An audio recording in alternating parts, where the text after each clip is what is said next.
Tengo la primera pregunta para Esteban y después vamos viendo. Buenísimo.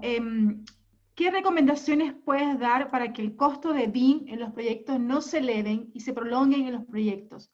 En recientes experiencias he tenido equipos en BIM en las obras que se demoraban para mantener su trabajo. En mi opinión, para perdurar su trabajo y fuente de ingreso. Es como la pregunta es, ¿qué recomendaciones puedes dar para que el costo de BIM en los proyectos no se eleven y se prolonguen en proyectos? Yo creo que, a ver, dentro de lo que hemos trabajado con Nayib al inicio de la planificación de proyectos en BIM, por lo general lo que tratamos de hacer es bajar todo primero a objetivos. O sea, entender que BIM es un medio para lograr un objetivo y que probablemente sin BIM ese objetivo también de alguna manera se podría alcanzar. Entonces, de tal manera de que primero esté el proyecto por delante, qué es lo que se quiere lograr con el proyecto, y después tratar de buscar básicamente cómo BIM podría tratar de facilitar ese objetivo de proyecto. Eso en la intención de tratar de acotar lo más posible realmente qué es lo que se va a hacer con BIM y no empiecen a aparecer estas otras como externalidades como deseadas muchas veces por el cliente que realmente no producen mucho valor y empiezan efectivamente algunas veces a aumentar hasta el riesgo producto de no tener las competencias instaladas o simplemente por creer de que al agregarle más cosas como carga a BIM, esto podría tener un mejor resultado. Entonces, si fuera la recomendación directamente de cómo lograr de que BIM realmente funcione, es primero tratar de hacer una cosa bien y quizás agregar uno o dos, y yo ya el tercer uso de BIM en un proyecto que parte con la implementación de BIM me empiezo a poner como nervioso. Por lo general, tratamos de que sea lo más acotado posible y sobre todo si es una primera investigación de implementación de BIM en un proyecto. Entonces, y de hecho, alcanzar a que ya el modelo sea un modelo sea built implica establecer un montón de reglas en el proceso para que eso realmente ocurra. Lo que estaba mostrando recién Matías, creo que son muchos años de iteraciones que permiten ir agregando y agregando posibilidades de hacer a través del modelo y que se lo han tomado como empresa como investigación constante. Entonces, no creo que eso sea como la manera, una manera normal de alguien que parte con un proyecto en BIM. Entonces, yo simplemente diría, acota el alcance a lo que realmente te sirve y te genera valor y trata de dejar todo lo demás fuera. Dice Nayib, ¿qué piensas sobre la aplicación en BIM en el paisajismo? BIM, por ser, permitir gestión digital de datos e información, efectivamente es aplicable a cualquier tipología de proyecto en la industria de la construcción, ya sea infraestructura, edificación, paisaje, ciudad. El tema está en cuál es la envergadura del proyecto que se quiere abordar y cuál es el objetivo que tú persigues con BIM. ¿Sí? Algo que yo recalco mucho cuando estamos iniciando estos procesos tiene que ver con que esto tiene que generar valor. O sea, implementar BIM solo porque es posible o porque tengo el acceso a las herramientas no tiene que ser el objetivo. El objetivo tiene que ser que esta implementación de metodológica que impacta en los procesos de trabajo, te genere valor, te genere eficiencias, te haga más productivo, ¿sí? O productiva, que al equipo le permita producir más rápido o de mejor forma, o que le traiga beneficios al cliente producto de los ahorros que produce para las fases de operación y mantenimiento.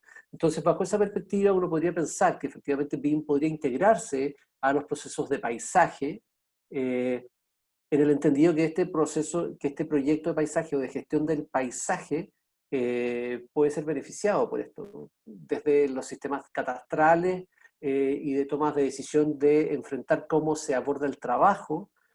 Tal vez no van a ser los mismos usos BIM que yo utilizaría en un edificio o que utilizaría en un puente. Y eso es algo que tener muy consciente.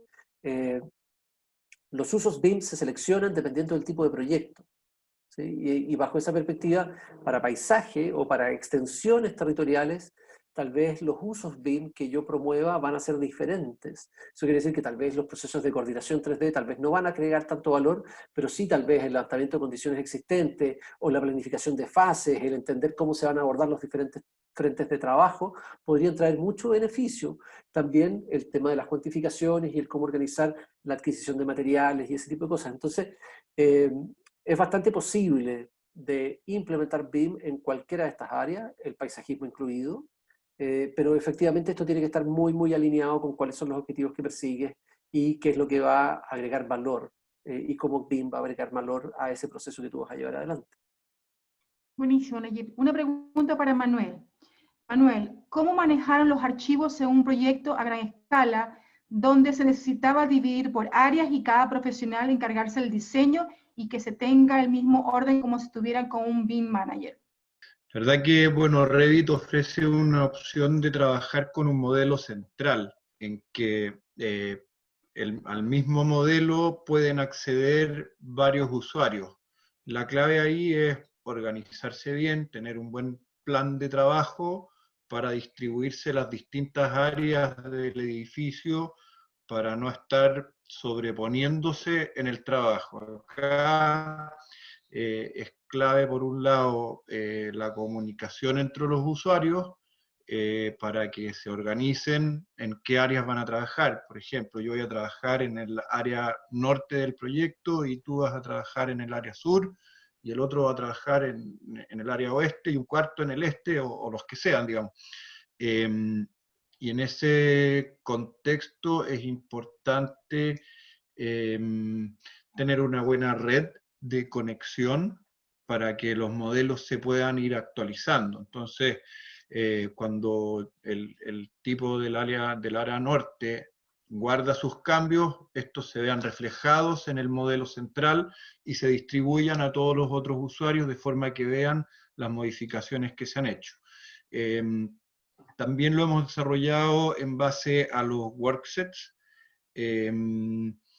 pero lo principal ahí es que es en base a un modelo central en el cual pueden haber varios usuarios. Gracias, Manuel. Matías, el modelado de su planta de tratamiento, ¿cómo lo modelan? Decía que era para Matías. Quizás esta no era para Matías y era para Manuel, quizás. Decía, el modelado de su planta de tratamiento, ¿cómo lo modelan? ¿O solo crean el espacio para la planta e importan la misma de otros países? Matías, puede ser que esté asociado a si es que desarrollan completamente el modelado ustedes de la planta. Ah, ya. ¿Sí? Sí, Pensando puede ser en eso. cómo abordan ese desarrollo. Ya, bueno, voy a tratar de responder la pregunta desde el enfoque que estaba diciendo Nayib. Los planos vienen en AutoCAD, ¿vale? Básicamente nosotros levantamos todas las especialidades desde cero. Hemos tenido a veces que nos entregan modelos, ¿verdad? Que se supone que vienen desarrollados en BIM, pero uno se pone a analizarlo y realmente no está construido en base a elementos reales. Es decir, las cañerías no tienen los diámetros, no tienen las pendientes, no... Entonces, bueno, eso genera bastante dificultades porque todas estas piezas, todos estos elementos constructivos también tienen en el desarrollo y en el ensamblaje de piezas, también van ocupando bastante espacio. Bueno, me fui por otro lado de la pregunta, pero eh, por lo tanto se necesita que todos estos elementos sean bien fieles a la realidad. ¿Y cómo lo hacemos? Volviendo a la pregunta, nos llegan todos los planos en AutoCAD y básicamente nosotros vamos levantando todos estos proyectos. La arquitectura, debo destacar que la arquitectura que nos llega del Emparte es bastante buena. Sí. Esa es propaganda para Manuel. Usamos el modelo tal cual nos llega del Emparte. Eso sí, debo decir, Manuel, que viene hasta con el tornillo del computador. Matías, voy de una vez contigo con otra, a ver si esta quizás más clara. Ya, Las dime. especialidades de obra, ¿solo tenía acceso a planos en CAD y PDF o también tenía acceso al modelo o alguna plataforma para sacar su propia información? Nos llegan los planos en AutoCAD. Uh-huh. Hoy día recién en la versión 2021 de Revit uno puede linkear PDF. Por lo tanto, bueno, y la segunda parte de la pregunta, ¿cómo era, Bénica? La segunda parte de la pregunta, cónchale, ya voy, vamos. Decían si tenía acceso al modelo o alguna plataforma Ya. para sacar su propia Sí. información. Como les hablé también del caso de la clínica de Vespucio, ahí el gestor BIM anterior había desarrollado un modelo, pero básicamente no tenían la expertise o la experiencia en haber diseñado edificios con instalaciones anteriormente, por lo tanto faltaban muchos requerimientos técnicos y cuando nosotros coordinamos los proyectos ponemos especial enfoque en la mantención y operación final del edificio. Que sea fácil de registrar, que los elementos, si hay algún problema,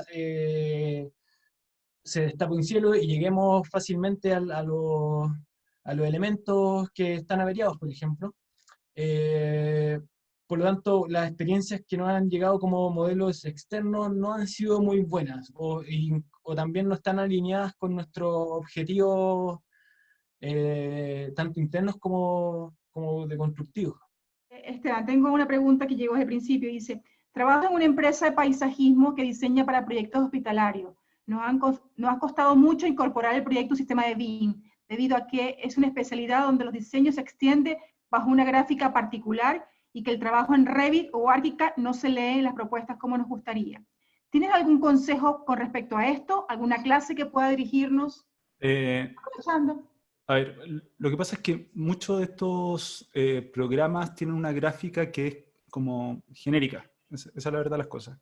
Por lo mismo, para poder llegar a modificar esa gráfica, realmente hay que meterse un poco más a fondo en cómo se domina la construcción de elementos nativos del programa, tanto en Revit como en ArchiCAD. Eso, y de tal manera de poder modificar la gráfica que viene con el programa. Yo separaría como dos tipos de problemas. Hay algunas gráficas que son modificables y otras que literalmente el programa saca automática y no conviene mucho darse el trabajo de modificar y quizás replantear cómo se presentan. Hago alguna vez hincapié a alguna charla que hizo René Lagos que explicó literalmente que estuvieron años peleando tratando de que graficara Revit tal cual como ellos querían los planos, para darse cuenta que realmente era mucho menos esfuerzo aceptar lo que venía en Revit y simplemente seguir así. Ahora, independiente de eso, yo puedo tomar Revit y modificar las familias y la gráfica tanto de tridimensional y dimensional, pero mi problema va a estar en que va a haber un esfuerzo por medio porque el programa, como les decía, no viene directamente configurado en mi propio estándar y en mi propia forma de graficar las cosas. Entonces, se puede hacer, pero lamentablemente requiere un esfuerzo adicional y una profundidad mayor con respecto al programa que van a utilizar. Gracias. Isa, ¿me ayudas tú con una pregunta para Nayib? Sí. Buenas noches, mi nombre es Marcos. Tengo una consulta relacionada con planificación. Nayib, ¿podrías darnos una experiencia de implementación de matriz de madurez en proyectos hospitalarios? A ver, efectivamente, hay experiencias de evaluación de matriz de madurez para proyectos hospitalarios en Estados Unidos. Ya sea la matriz de madurez que desarrolló Penn State, pero también BIM Forum ha delineado algunas matrices de madurez y también la National BIM Standard. Entonces, no sé muy bien si es que quieres conocer experiencia respecto de eso, para lo cual te recomiendo efectivamente ir a la fuente del National BIM Standard para poder verificar eso, y también donde también puedes tener información específica respecto de eso son en los reportes, en los Smart Market que ha hecho Dodge Analytics, antes que se llamaba McGraw-Hill. Y allí efectivamente en los casos de estudio hay algunos ejemplos respecto de cómo esto ha sido aplicado en infraestructura hospitalaria. Las distintas matrices de madurez evalúan distintos ejes o áreas mediante las cuales uno tiene que avanzar en los procesos de implementación de BIM o de madurez BIM dentro de la organización. Efectivamente, la mayoría de las matrices son de autoevaluación, por lo cual tiene que ver con que ojalá quien desarrolle esas matrices tiene que ser un trabajo mancomunado, o sea, coordinado por un actor que comprenda de BIM, que entienda de BIM, ya sea el coordinador, el BIM manager o quien está gestionando BIM en la organización, pero esta respuesta tiene que ser dada a través de equipos de trabajo, porque por lo general, como ocurre en todas las cosas, no hay una sola persona que tenga todo el conocimiento de qué es lo que está ocurriendo en la organización, por lo cual es muy necesario que los distintos actores sean partícipes, que en definitiva sea una evaluación conjunta con los distintos profesionales que están involucrados. Esta pregunta es para Manuel, la hace Gabriel Solís, dice, ¿qué ingenierías abordan en el modelado hospitalario? Bueno, se abordan prácticamente todas las ingenierías, las básicas de partida, sanitaria, eléctrica, climatización, luego tienes corrientes débiles, seguridad, también tomamos como especialidad la iluminación, los residuos, el paisajismo que se comentaba recién, correo neumático puede ser otra especialidad. No, las clínicas y hospitales en general tienen 10 o más especialidades involucradas en cada proyecto. Hay una pregunta para Mati. Dice, además de la coordinación de instalaciones, ¿hay experiencias con la coordinación de otras partidas como la de enferraduras? Si nos puedes comentar un poco cómo se entrega la información al subcontrato de acero encargados de las armaduras. Sí, mira, hemos tenido experiencia en otros proyectos con utilizando este software Tecla, que básicamente es para temas de enferradura. Y no conozco en específico qué es lo que se hizo ahí, pero, o sea, en el fondo, cómo se entregó al subcontrato la información.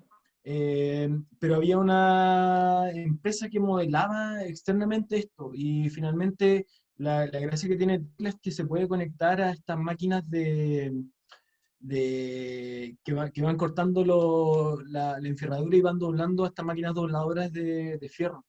Esteban, preguntan, ¿BIM sustituye al control documental o es un complemento mayor este ítem? Personalmente, yo creo que para mí el paraguas mayor a esta altura como del partido se entiende como procesos de digitalización de la industria de la construcción. Esos procesos obviamente tienen varias aristas, y una de las aristas tiene que ver con la generación de modelos y documentación a partir de modelos, pero ya no la entiendo sin la asociación a procesos de comunicación integrados. Entonces, todo lo que tenga que ver con administración de documentación, para mí está dentro de la misma línea en la que se mueve BIM, no es una cosa u otra. Entonces, directamente los sistemas de administración de ambientes comunes de datos se entienden como parte del mismo sistema de este proceso que implica crear la información, gestionar la información, comunicar la información, analizar, auditar, etcétera, etcétera. Entonces, simplemente diría que es parte de un mismo esquema, no algo como aparte. Complejo. Nayib, tengo otra pregunta para ti. Dice, el desafío de trabajo en todos los involucrados en el proceso están alineados con el método BIM. Partiendo de esa génesis, ¿existe alguna iniciativa de exigir BIM a los arquitectos y profesionales de las especialidades? Si es que esto está desde la perspectiva de las competencias y las capacidades, efectivamente las mallas curriculares de pregrado y educación continua han empezado a cambiar, ¿sí? Aquí en Chile en particular, Plan BIM ha desarrollado un trabajo bastante arduo. Hace tiempo atrás estaba Carolina Briones en el equipo de Plan BIM y desarrolló todo un proceso asociado a capital humano, enfocado en la colaboración con las escuelas de formación, ¿sí? Y el equipo Plan BIM desarrolló una matriz de definición de roles, y esa matriz de definición de roles está asociada a las competencias y las capacidades que tienen que tener las personas que se desenvuelven en el trabajo asociado a BIM, ¿sí? Definió 5 roles y una serie de cosas, y el contenido está descargable en la página de Plan BIM, y es parte del estándar nacional BIM ahora. Y eso ha implicado, este documento salió antes del estándar, y eso ha implicado que las universidades, las escuelas de formación, los institutos técnicos y los proveedores de servicios de capacitación y mejoramiento de competencias han empezado a adecuar sus programas de estudio para poder mejorar las competencias. Ahora, la exigencia respecto de la formación se hace efectivamente cuando se exigen los contratos que BIM sea aplicable, ¿sí? Cuando uno exige en un contrato que BIM sea aplicable, lo que está pidiendo es que hay cierto personal clave y cierto personal del equipo que tenga ciertos niveles de competencias, conocimientos, para poder desenvolver los objetivos que se trazaron. Bajo esa premisa, efectivamente, hoy día ya en los contratos en los cuales se está exigiendo BIM, se pide que los profesionales involucrados y las personas involucradas, no solo los profesionales, pueden ser también niveles técnicos, u otros, como el ejemplo que daba Matías, el soldador que se sentaba al lado de él cuando estaban definiendo cuál es la mejor forma para solucionar, tienen que tener ciertos niveles de conocimiento. Esto es algo que efectivamente tiene que irrigar a todo el equipo, a toda la organización, desde capitán hasta el último, hasta la última persona que está en el terreno. Porque no todos van a tener la misma profundidad de conocimiento o la mismo nivel de complejidad de conocimiento, pero sí todos tenemos que ser capaces de comprender los elementos clave para poder tener un lenguaje común y poder trabajar en pos de conseguir los objetivos. Traté de interpretar lo que entendí de la pregunta, pero más o menos está alineado hacia ese punto, Enredar las ¿no? preguntas, parece. O sea, pero lo que hay que entender es que efectivamente las academias han estado empezando a generar un cierto cambio producto de sus objetivos de formación, y asimismo también desde cómo el mercado está requiriendo BIM. Esto hace que nosotros, los profesionales que estamos involucrados en el mercado de la gestión de construcción y de los procesos asociados a ello, efectivamente tenemos que mejorar nuestros niveles de capacidades y competencias. Gracias, Nayib. Manuel, nos escriben de Argentina y pregunta, ¿cómo hicieron para volver a convencer a los jefes luego de la implementación BIM fallida? Eso es muy bueno. Buena pregunta. Ahí nos hace propaganda, ¿ok? Sí. Pucha, la verdad que hay por dos partes está el convencimiento. Uno por el lado de nosotros como oficina, en que insistíamos en que esta tecnología venía para quedarse y que iba a generar eficiencias, si bien trajo bastantes deficiencias en su momento, pero es una insistencia por un lado en cuanto a que la tecnología avanza y va mejorando. Por otro lado, los mandantes, teníamos en esa época un mandante que nos empezó a pedir y a insistir en que teníamos que generar la información en BIM. Y la única forma de lograrlo era capacitándose, en definitiva, y insistir en la capacitación.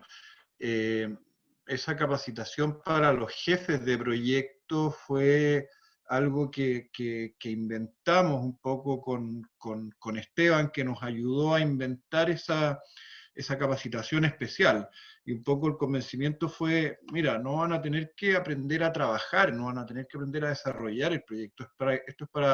Es una herramienta para que ustedes puedan corregir fácilmente los proyectos, puedan controlarlos, visualizarlos y decirnos a nosotros que hagamos la pega que tenemos que hacer, en definitiva, que somos los que desarrollan los proyectos.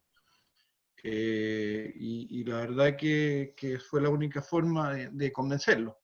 Gracias, Manuel. Sí, todavía recuerdo esa capacitación hora de almuerzo con la gente de tu oficina. Así que fue un invento que hoy en día tiene nombre de rol. Así que gestión BIM, así que estamos muy contentos con esa experiencia. Tengo muchas preguntas, Esteban, ¿qué nos sugieres? Porque hay todavía 86 preguntas que no hemos visto y ya son como 15 de la noche. Ahora. Ya a la hora, quizás tengo una para Matías, que pregunta aquí rápido, Matías, dice, Dime. Matías o Manuel, quiero saber con qué nivel de LOT, que ya esta palabra ya no se usa, pero por eso que la lanzo, trabajan sus proyectos o si las diversifican según especialidades. Básicamente, Revit, por sí solo, trabaja en un LOT 300 más o menos. Nosotros trabajamos en ese LOT. Si bien le mostré estos recintos clínicos que requerían mayor detalle. No sé hasta qué nivel de lote alcanzamos ahí, pero yo creo que andaba por los 400, 450. eh, Eso, y nos pasó una vez que, por ejemplo, en estas propuestas que se estudian, lo cuento a modo de anécdota, eh, se nos pedía, por ejemplo, un lot 100. Y como Revit empieza trabajando en un lot 300, es mucho más fácil subir del lot que bajar del lot. Entonces fue súper problemático hacer cosas como más abstractas, con lo que ya no entregaba Revit en el comienzo, pero básicamente respondiendo a la pregunta, con un lot 300, finalmente las características del entregable va también a definir los niveles de lot. Por ejemplo, si vamos a ver un 4D en una planificación de etapas constructivas, el lot no es necesario serlo tan alto. O sea, 300, 200, eso. Y bueno, y Gracias. depende el uso BIM, depende del uso BIM, el nivel de lot, pero claro, las coordinaciones 3D las hacemos en 300. Sí, también, bueno, nosotros ocupamos un nivel de detalle o nivel de desarrollo, ahí hay una confusión también de palabras, Sí. a diferencia de llamarlo LOD, pero LOD significa Level of Detail, nivel de detallamiento. Nosotros con un nivel de detallamiento 300 hemos logrado un súper buen resultado. A diferencia de la parte que ve Matías, nosotros sí partimos en niveles de detallamiento 100, 200 hasta llegar a 300, porque partimos los proyectos desde su inicio. Pero sí, un nivel de detallamiento de 300 para nosotros funciona bien. Ahora eso lo propone normalmente el mandante, o sea, si uno está haciendo un proyecto para algún mandante en específico, uno tiene que pedir cuáles son las bases de diseño del proyecto y ahí normalmente se determinan los niveles. Hay que tomar en cuenta que no hay una única definición de las cosas. Por eso lo que dice Manuel es muy importante, porque cuando yo digo LOD, podría estar refiriéndome al definido por BIM Forum y la IA de Estados Unidos, y además tiene distintas versiones según el año. Y también podría estarme refiriendo a lo que define la PAS 1192.2 en Reino Unido. O podría estarme refiriendo como NDI a lo que define el estándar BIM para proyectos públicos acá en Chile. Entonces, así hay otras cosas además que también tienen más de una definición. Entonces, es muy importante recalcar que hay que ser preciso respecto de cómo definimos el trabajo que vamos a llevar adelante, pero primero, cómo me lo define quien me está mandatando a hacer el trabajo que tengo que hacer. O sea, es un poco lo que decía Manuel. Si es que el gestor inmobiliario de la clínica o el mandante público, MinSal, Ministerio de Obras Públicas, el que sea, idealmente son ellos los que tienen que hacernos esas definiciones, porque es así como ellos pretenden recibir la información. ¿Sí? Entonces, hay que promover que efectivamente los requerimientos de información o las solicitudes de información, dependiendo del estándar desde el cual yo esté hablando, porque podría decir EIR o SDI, pero básicamente son los pliegos o los términos de referencia, en el cómo vamos a implementar, cómo vamos a incorporar BIM, qué es lo que quiere el mandante, en definitiva, qué es lo que quiere cumplir con su objetivo. Y esas definiciones es muy importante tenerlas desde el comienzo del trabajo, porque si no, Manuel puede desarrollar el modelo de arquitectura y coordinar las especialidades con el LOT, no sé, definido en 2018 por la IA y el BIM Forum, y Matías, cuando está desarrollando la obra, trata de asimilar eso desde la perspectiva del definido por UK o el definido por el estándar BIM para proyectos públicos. Entonces esas dos cosas no van a ser compatibles de forma adecuada y vamos a tener discrepancias y problemas. Entonces básicamente tiene que ver con eso, con que tenemos que tener una definición de lo que vamos a hacer de forma previa, que ojalá deje los menos cabos sueltos posibles, porque así no vamos a tener problemas en el desarrollo del modelo. ¿Viste? Como esto que decía, el ejemplo que daba Matías respecto de este modelo que se supone que iba a hacer muchas cosas, ¿ah? Pero que finalmente tuvieron que construirlo de nuevo para hacer los objetivos que tenían, ¿no? Es muy importante que tengamos eso claro a la hora de implementar BIM en cualquiera de las fases. Gracias, Nayib. Gracias porque vi muchas preguntas relacionadas al OP y dije es importante que se aborde y se explique. Chicos, jefe, usted diga, son ya casi 9:30. Hay muchas preguntas, igualmente a los que siguen conectados, que todavía son 192. Vamos a compartir las preguntas, vamos a tratar de publicar los videos y si es factible responder lo necesario. ¿Qué más? Esteban, te dejo la última palabra. Agradecer a la gente que hay que tener paciencia para escuchar tanto. A nosotros nos gusta. Es el tema en que nos desenvolvemos, pero yo supongo que escuchar, vamos casi a las 3 horas de seminario, encuentro que súper agradecido de toda la gente que se quedó. Agradecer también, obviamente, a nuestros invitados por su esfuerzo, por sus tremendas presentaciones. Es un gusto, obviamente, poder escucharlos hablar y ver desde su punto de vista, y ya a todos conociéndolos hace muchos años, cómo se han desarrollado. Y eso encuentro yo. Felicitaciones. No, gracias a ti, Esteban. Yo debo decir que, bueno, yo partí siendo alumno de Esteban en todo esto, así que ha sido mi mentor en todo esto de BIM, ¿verdad? Entonces, mucha de la experiencia que yo tengo es de él, así que muchas gracias a Esteban y a ti también, Benito. Gracias, Matías, y gracias, Alejandro, por prestarte de LID. Gracias, Manuel, el equipo de oficina, que es maravillosa. Espero que sigan en el camino de la buena implementación BIM. Nayib, que parte del equipo de Punto Lab y consultor, y esperamos que sigamos con más proyectos. A la Isa, que nos ayudó hoy y que espero que nos pueda ayudar con todas las preguntas y cualquier consulta que tenga, a que tiene que molestar a Isabel.